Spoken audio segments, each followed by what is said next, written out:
Hey everybody, this is Randy Dalton, owner and operator of R&B Properties, coming to you from Hamilton, Ontario. This is episode number 2 in a series. Going to be doing this every Monday, taking a snippet of information that's happening with regards to property management and putting it out there, helping individuals that are choosing to self-manage, at least for the time being, helping them work through various issues. So today, we're talking about the top 5 things to look for when you're doing due diligence. When you're doing due diligence, you've got a vacant unit, you've advertised it, you've shown it, got an applicant, and what are you going to do in terms of being able to verify that this is a great tenant to move in? And this comes from, I'm going to say that we were working with a new client a couple of weeks ago. Um, and to be honest, we were struggling a little bit in terms of being able to get a good quality tenant in this unit. The client asked, can I give it a try? And I said, sure. The goal is to get the unit rented, right? It's not who does it. It's just to get it rented. So we said, sure, go ahead, do what you can, right? She comes back to us a week later. I found the perfect tenant.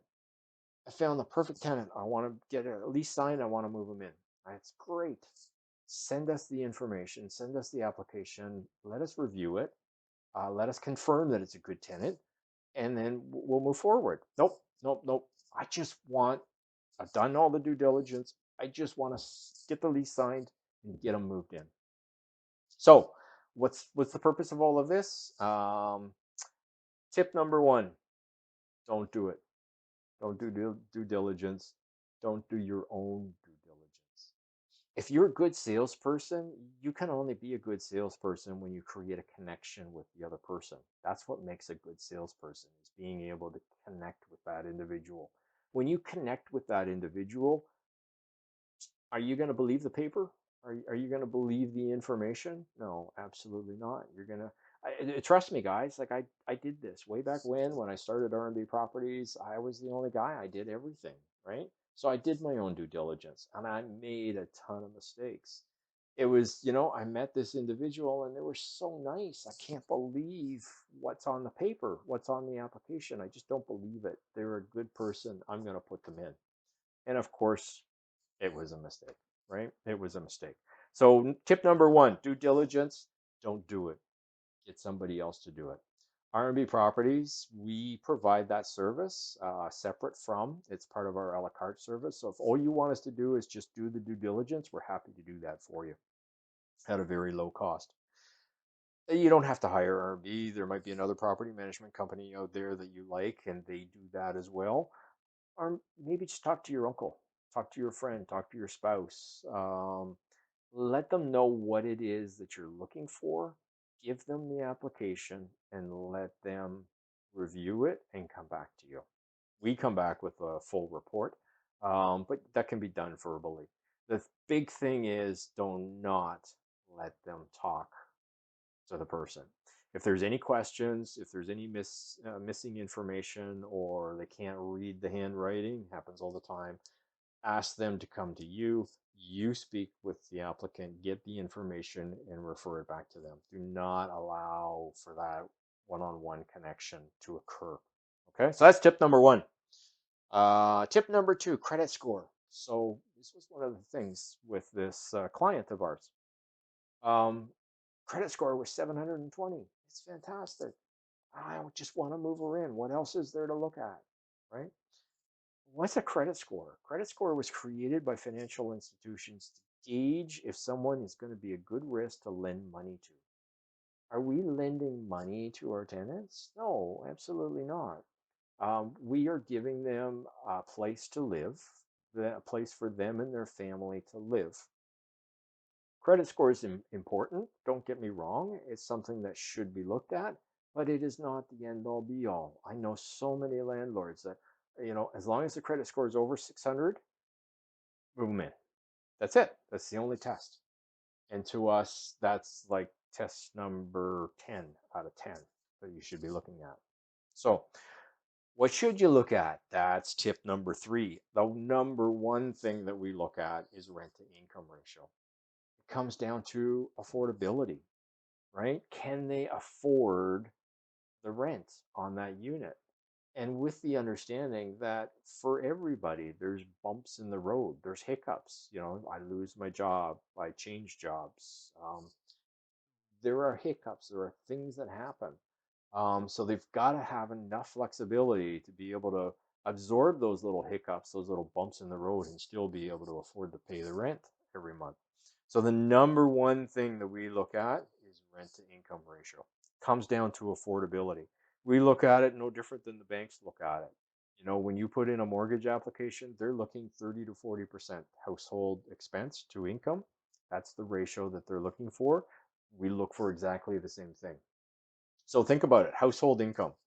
If you've got husband and wife and a couple of young children and they're both working, you look at both those incomes, you add them up, and then you divide it by the rent, right? To come up with the rent to income ratio, or the other way around. Divide the rent by the income. If you've got three roommates and they're all working, add them up, right?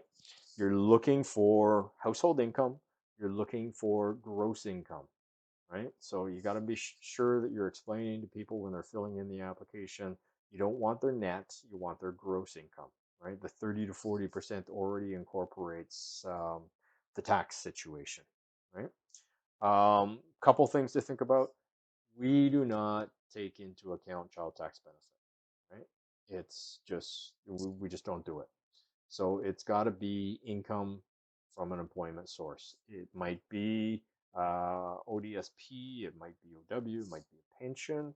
Those are all fine. Or it might be employment from an employer. Those are all fine. But we do not consider child tax benefit and other things that the government hands out because you've got kids.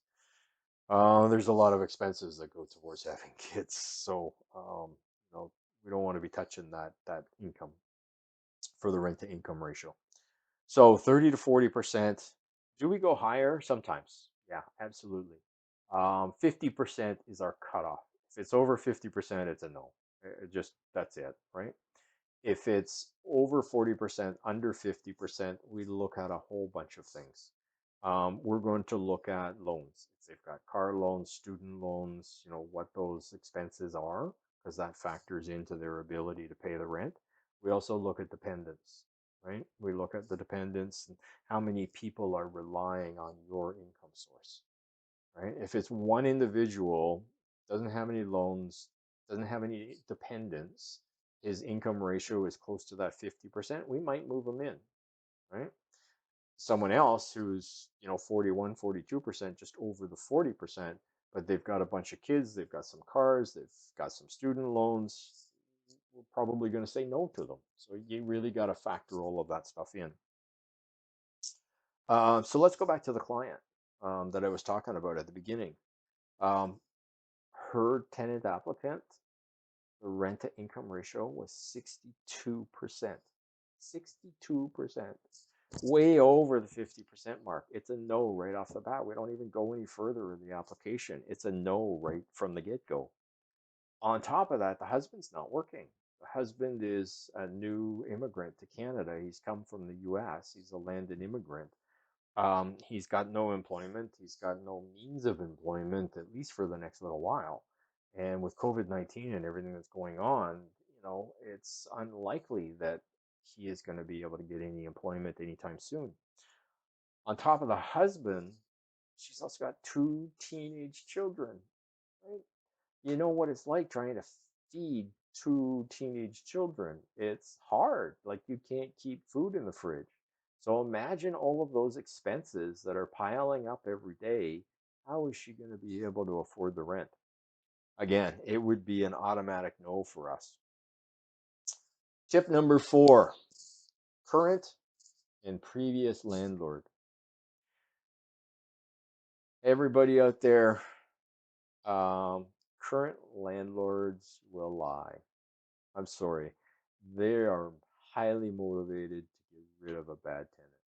You call someone that's self-managing and they are the current landlord, doesn't matter what problems they're having with that tenant, they're not going to tell you, oh yeah, we've taken them to the tribunal 5 times.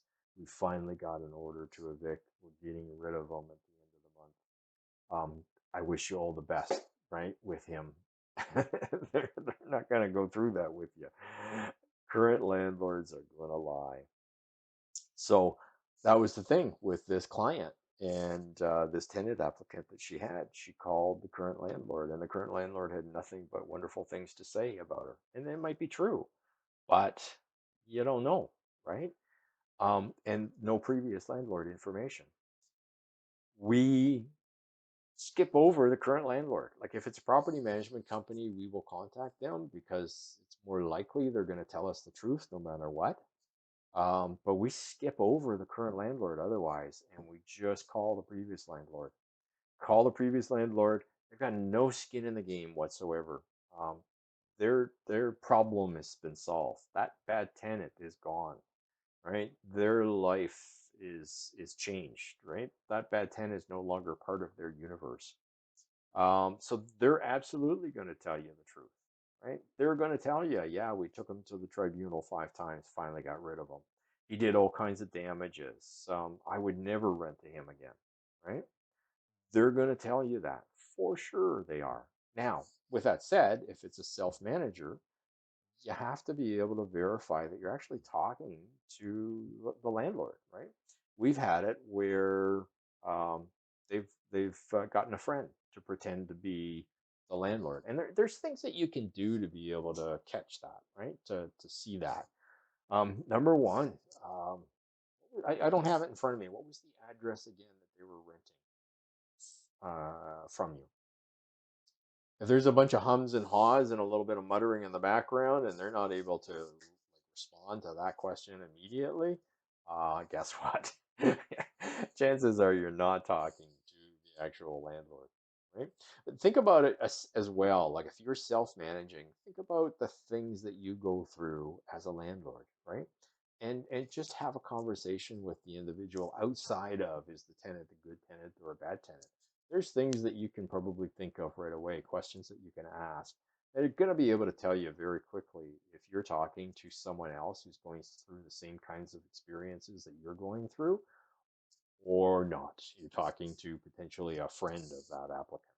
So think about that for sure. Make sure that you're checking and confirming that you're talking to a landlord, and definitely talk to that previous landlord. Skip over the current landlord. Almost no value whatsoever. What is the number two thing that we look at? Number one is rent to income ratio. Number two is, what does the previous landlord have to say about them? That's it, right? Tip number five, employment check. So way back when I started R&B Properties, I did everything. I've said that before, and I've made mistakes. Um, there was a time when I did all of the due diligence, and I remember this distinctly. It was like a holiday weekend popped up. We had a good applicant, what appeared to be a good applicant that wanted to move in, um, basically the Tuesday, the Wednesday afterwards. Um, Basically the first of the month, but except for a few days. Anyways, I called the company and asked to speak to the supervisor. No supervisor. And it's like, okay, like it was a holiday weekend. Who can I talk to? Right? Who can I talk to that I had a whole bunch of other information. I thought the applicant was great. Who else can I speak with? And they said, well, the only person here is the plant manager. Do you want to speak to him? I said, yeah, please let me talk to the plant manager. It'll only be a couple minutes. They transfer me to the plant manager, and I right away I thank him for his time, and I ask him, does this person work for you? And he goes, that person hasn't worked for us in about 6 months. And I go, what? You serious? Um, and it's like, how is that possible, right? And so then I asked, like, he's given me the supervisor. Does the supervisor work for your company? And he goes, yeah, the supervisor works for our company. The supervisor is his father-in-law. And I'm going, oh, great. By accident, I was able to learn that people lie, right? And they lie for family. So, strong suggestions. We do this. I've been doing it for many years now. Google the company. Google the company and call that number, not the number that's on the application. Google the company and call that phone number. Once you've called that phone number, we love to hear thanks for calling R&B Properties, right? We love to hear an automated attendant that tells us that we're talking to the company that we want to talk to. First thing we do is we punch out to speak with human resources. When we speak with human resources, we want to confirm, does the supervisor work for you? Does the employee work for you? If we get a yes to both of those questions from HR, now we've been able to verify that both people are working there. Now we'll ask to be transferred to the supervisor. And then we start the questions with the supervisor. What kind of an employee is he? Does he show up for work every day? Is he always late? Are there a list of grievances you're trying to get rid of them, or is he a good employee? All that kind of stuff. So that's it. Those are the top 5 um, recommendations as far as looking at a potential applicant and whether or not you want to consider moving them in. Number 1, remember, don't do your own due diligence. Number 2, credit score. Remember, it ain't really all that valuable. Number 3, rent to income ratio. Most important thing that you can look at. Number 4, current and previous landlords. Talk to the previous landlord. Forget the current landlord. Verify that you're talking to a landlord when you're calling the previous landlord. And number 5, your employment checks. Make sure that you are Googling the company, calling HR, verifying both parties work for the company, and then ask to speak to the supervisor. So that's it for today. This is Randy Dalton, R&B Properties. Look forward to seeing you all again soon.